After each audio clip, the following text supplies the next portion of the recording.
So this keeps happening in San Francisco. We keep having these situations where a Waymo interferes with the operation of a Muni vehicle, or, this just happened on the 19 Polk like a few days ago.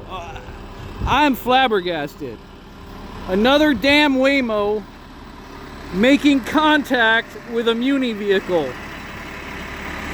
And the worst part about it is the Muni operator is likely to get blamed. This is just obnoxious. This bothers me tremendously. Like, why?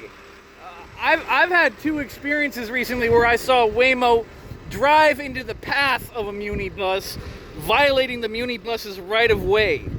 So, this is just, what can I say? What can I possibly add? This is bad.